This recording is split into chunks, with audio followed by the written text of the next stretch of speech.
কিরে রমেশ, খবর কি তোর? গ্রামে গিয়ে কি কোনো রত্ন খুঁজে পেয়েছিস? পেয়েছি মানে হালবাদ পেয়েছি। অনেক দামি রত্ন পেয়েছি রে। তুই যদি একবার এই রত্নর ছবি তোর ক্যামেরায় বন্দি করতে পারিস, এর জন্য তুই খুব পরিচিতি পাবি। তাহলে আমি আজই যাব জয়দেবপুরে।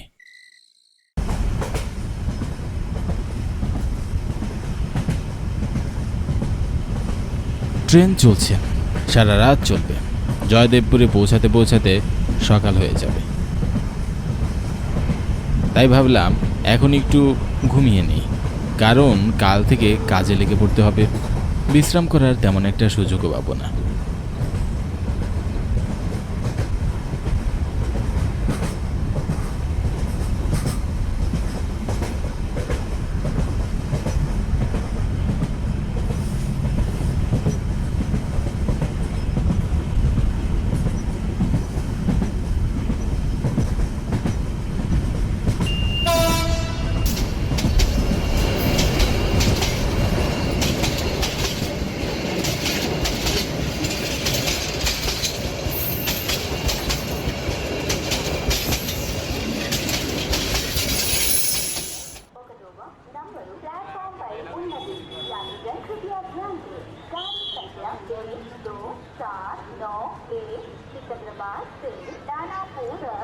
ট্রেন থেকে নেমে আমি চারদিক চোখ বুলাতে লাগলাম।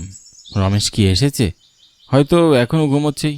ভোর ভোর সময়ে ট্রেন এসে থেমেছে। আমি আমার ব্যাগ ও কাঁধে ঝোলানো ক্যামেরা নিয়ে সামনের দিকে অগ্রসর হতে থাকি। সামনে যেতেই দেখি রমেশ আসছে। রমেশ আমার দিকে হাস্যোজ্জ্বল মুখে তাকিয়ে এগিয়ে আসছে।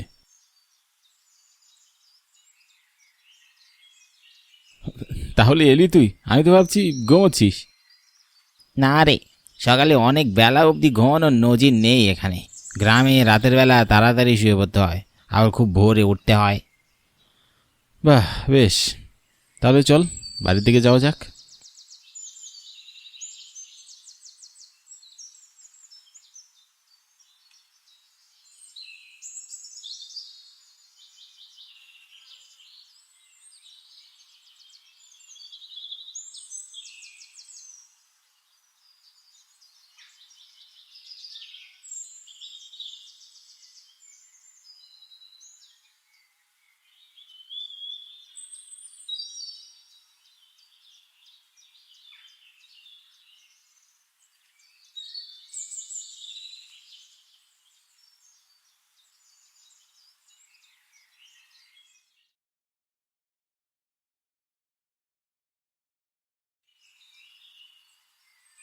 রমেশ ও আমি পাশাপাশি হাঁটছি।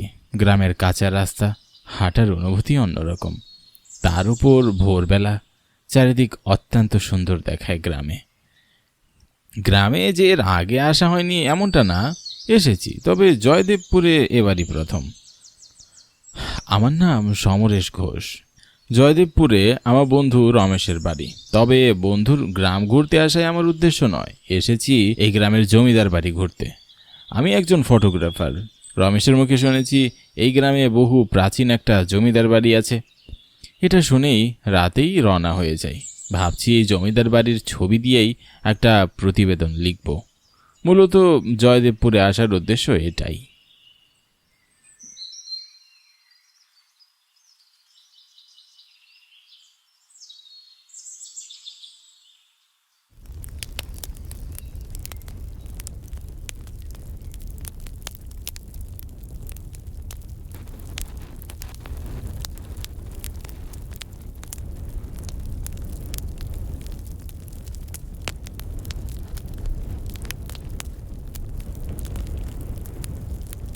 দিননি তাই দাদা, 2 কাপ চা দিন।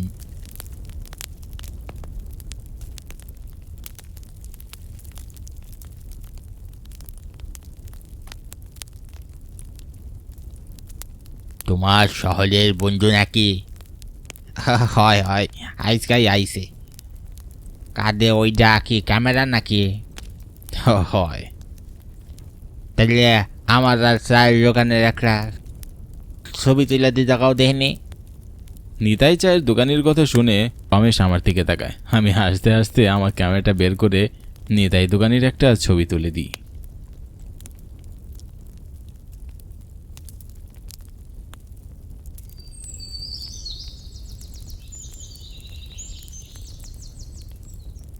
ছবি দেখে নিতাই দোকানি বেশ খুশি। রমেশের থেকে চায়ের দামও সে নেবে না। গ্রামের মানুষের এই সহজ সরলতা দেখে আনন্দে বুকটা ভরে যায়। তাদের খুশি করতে গেলে খুব বেশি কিছুর দরকার হয় না।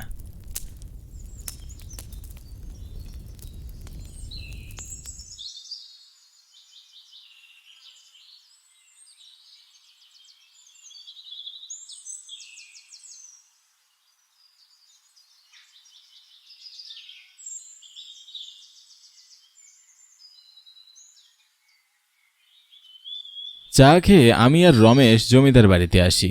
বেশ বড় জমিদার বাড়ি দেখে মনে হয় কয়েকশো বছরের পুরনো। তবে রমেশের মুখে শুনেছি এই বাড়িটি আজ থেকে ৮০ বছর আগের। রমেশ বাড়ির অন্য দিকটা দেখছে, আমি বাড়িটা ভালো করে দেখতে থাকি। বাড়ির চারপাশে ডালপালা ছড়ানো আছে। সূর্য ডোবার আগেই আমি এই জমিদার বাড়ির ছবি তুলতে চাই, তাই ক্যামেরা বের করে জমিদার বাড়ির বাহিরের দিকে ছবি তোলা শুরু করলাম। আর তখনই ক্যামেরায় একজন বৃদ্ধ লোককে দাঁড়িয়ে থাকতে দেখে ক্যামেরা সরিয়ে আমি সামনে তাকালাম, কিন্তু সামনে তো কেউ নেই। আশ্চর্য, এটা কি হলো? আমি কি ভুল দেখলাম? ক্যামেরাটি আবারও চোখের সামনে ধরতেই আবারও একজন বৃদ্ধ লোককে চাদর গায়ে জড়ানো অবস্থায় আমি দেখতে পেলাম। এবার আমি বেশ কিছুক্ষণ তাকিয়ে থাকলাম লোকটার দিকে। লোকটার বাবরি সাদা চুল দেখতে অনেকটা ভয়ঙ্কর লাগছে। আমি ক্যামেরাটা সরিয়ে ফেলে আবারও সামনে তাকালাম। আশ্চর্যজনক হলেও সামনে আমি কাউকে আবারও দেখতে পেলাম না। হঠাৎ কেমন যেন একটা ভয় ভয় করতে লাগলো। আমি রমেশকে ডাকতে লাগলাম, রমেশ, কই তুই?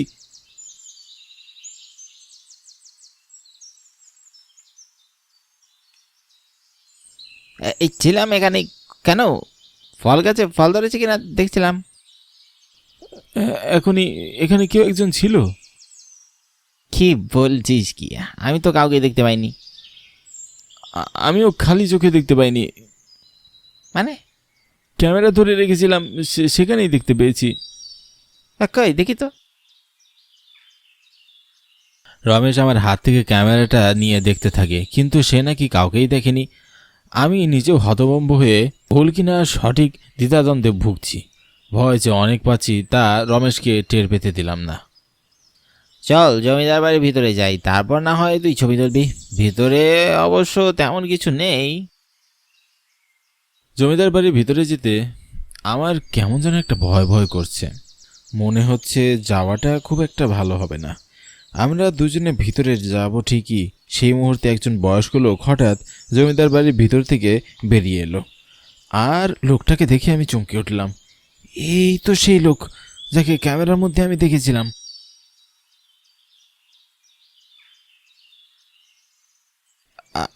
আপনাকেই তো আমি কিছুক্ষণ আগে দেখলাম, তাই না? আমি এখন আইছি, তোমরা এইখান থেকে চইলা যাও।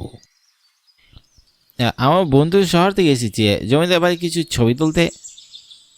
ছবি তোলান যাব না। কি বলেন দাদা? এই জমিদার বাড়িতে তো কোনো নিষেধাজ্ঞা নেই, এরা তো এখন পরিত্যক্ত অবস্থায় আছে।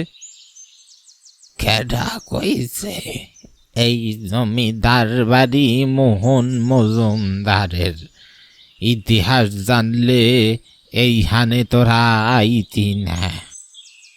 আমি ও রমেশ দুজনের মুখের দিকে তাকালাম। এই জমিদার বাড়ির পাহারাদার আমি। এইখানে আহা নিষেধ, চইলা যা তোরা।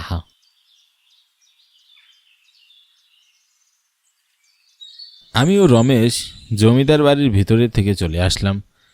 লোকটার কথায় মনে হলো সে কিছুতেই আমাদের ভিতরে প্রবেশ করতে দিবে না, কিন্তু আমি ভাবছি অন্য কথা। এই জমিদার বাড়ির ইতিহাস কি থাকতে পারে? জানিস নাকি এই জমিদার বাড়ির ইতিহাস? খুব বেশি জানি না, অল্প জানি। জানিস তো আমি শহরে পরিবার নিয়ে বড় হয়েছি, গ্রামে খুব কম আসা হয়। যতটুকু জানিস ততটুকুই বল না। এই জমিদার বাড়িতে একসাথে মোহন মজুমদারের পরিবার সবাই খুন হয়েছিল। কি বলিস, খুন হয়েছিল? তা জানি না, তারপর থেকে এই বাড়ি পরিত্যক্ত অবস্থায় পড়ে আছে। কেন যেন জমিদার বাড়ি নিয়ে মনের মধ্যে একটা চাপা কৌতূহল কাজ করছে। কিছু প্রশ্ন মনের মাঝে উকি দিচ্ছে। যার উত্তর আমার জানতেই হবে। ছবি তো তুলতে পারলাম না। কি আর করার, যে জন্য ডেকেছি তা তো আর হলো না। এক কাজ কর, আজ রাতে না হয় আবার আসবো এই জমিদার বাড়িতে।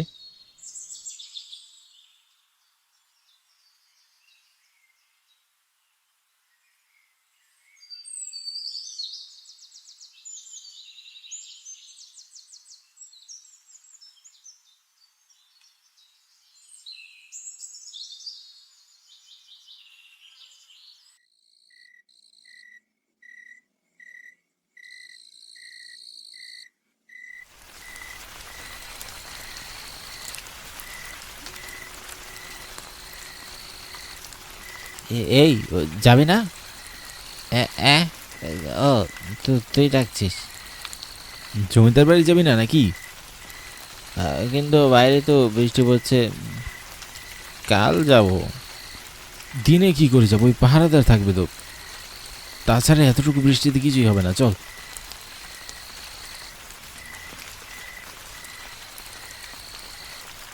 আমি রমেশকে রাজি করিয়ে গ্রামের পথে হাঁটতে থাকি। রমেশ একটা টর্চ নিয়েছে, দুজনে বৃষ্টিতে ভিজে যাচ্ছি। এখন হালকা ঝিরঝিরে বৃষ্টি পড়ছে। রাতের বেলা বৃষ্টিতে ভিজতে ভালোই লাগে। শীতল বাতাস, মন প্রাণ জ্বলে যাচ্ছে।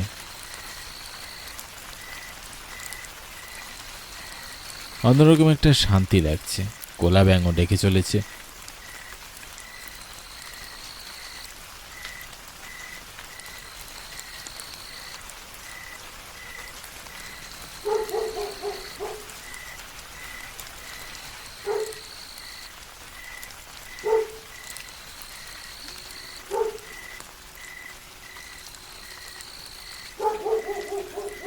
দুজনে কথা বলতে বলতে জমিদার বাড়ির সামনে চলে আসলাম। অন্ধকার রাস্তায় কিছুটা অসুবিধা হলেও রমেশের নির্দেশনা মতো হাঁটছি। এই বৃষ্টির রাতে জমিদার বাড়ি যেন অন্ধকারে ডুবে আছে। কি যে ভয়ানক দেখাচ্ছে বাড়িটাকে, গা শিউরে উঠছে। বাড়িটার দিকে যতবারই তাকাচ্ছি, হঠাৎ ছাদের উপর থেকে একটা সাদা শাড়ি পরে কাউকে দেখে আমার চোখ আটকে যায়। অন্ধকারে সাদা শাড়িটা জ্বলজ্বল করছে। রমেশের হাত থেকে টর্চটা নিয়ে আমি জমিদার বাড়ির ছাদে ধরি, কিন্তু সেখানে কাউকেই দেখতে পাই না। এটা কি হলো? আমার চোখের ভুল নাকি? এই জমিদার বাড়িতে কোনো গন্ডগোল আছে মনে হয়। হঠাৎ বিদ্যুৎ চমকানোর এক বিকট শব্দে আমি ও রমেশ ভয়ে লাফিয়ে উঠি। হাত থেকে টর্চ লাইট নিচে পড়ে যায়, আর তখনই আমাদের সামনে একটা ছায়ার মতো অবয়ব আমরা দেখতে পাই।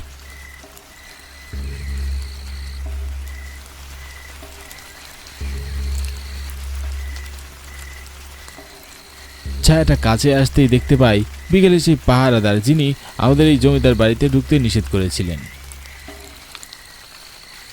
এই যুগের বাচ্চারা বড়ই জেদি। কর জেদ কর, এই যে তোদের মৃত্যুর দুয়ারে পাঠাবে। কি কি কি বলছেন দাদা?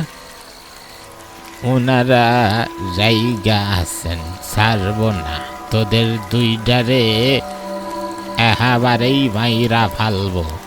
পাহারাদার বৃদ্ধটার লোকটার কথা শুনে বুকের ভেতরটা লাফিয়ে উঠল। রমেশ জড়সড় হয়ে দাঁড়িয়ে আছে, তার চোখে মুখে আতঙ্ক। আমি নিজেও ভয়ে একদম চুপসে আছি। আমাদের ভুল হয়ে গেছে, আমাদের যেতে দিন কাকু। উনাগো জিজ্ঞাসা কর, যাইতে দিলে যাবি, আমার কি। বৃদ্ধ লোকটার কথায় আমাদের দুজনের মন আতঙ্কে ভরে ওঠে। কার কথা বলছে ওই পাহারাদার? আপনি কাদের কথা বলছেন? নিজেরাই দেখ। বৃদ্ধের কথা শেষ হতে না হতেই হঠাৎ বেশ কয়েকটি আত্মা দৃশ্যমান হলো। ভয়ানক চোখ, শরীরে রক্তে জর্জরিত হয়ে আছে, সবার কাপড় চুপড়, ভয়ে গলা শুকিয়ে আসে, হাত পা অবশ হয়ে আসে। এরা কারা? রমেশ কাঁপতে কাঁপতে কানের কাছে এসে ফিসফিস করে বলল, এরে কি আমাদের মেরে ফেলবে? রমেশের কথা আত্মাগুলো শুনতে পেয়েছে, তারা হো হো করে হেসে ওঠে।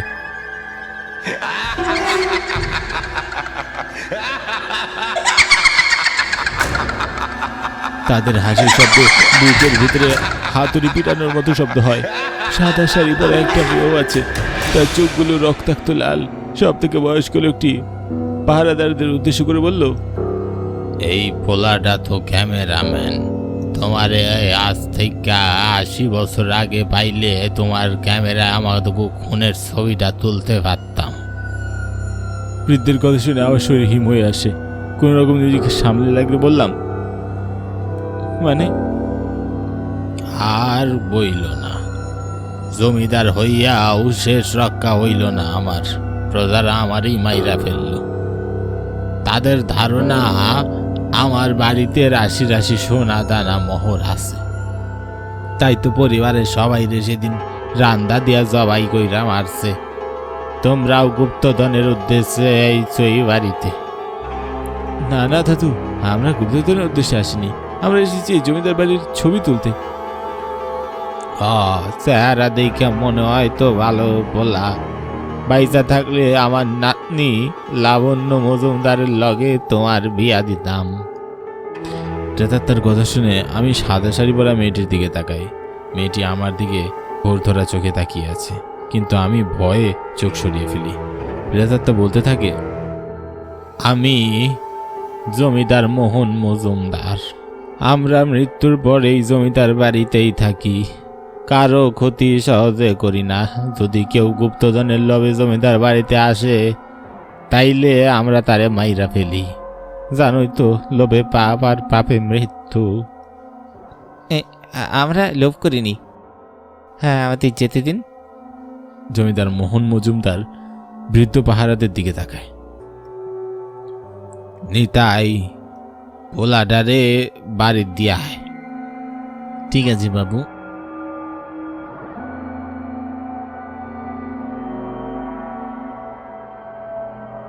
পাহারাদার নিদায় আমাদের সাথে বাড়ির উদ্দেশ্যে রওনা হয়।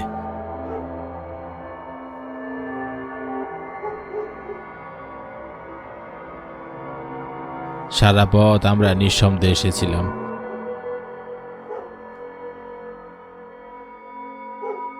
তবে বাড়ির কাছে আসতে পাহারাদার হঠাৎ অদৃশ্য হয়ে যায়। আমার আর বুঝতে বাকি রইল না পাহারাদার যে একজন প্রেতাত্মা।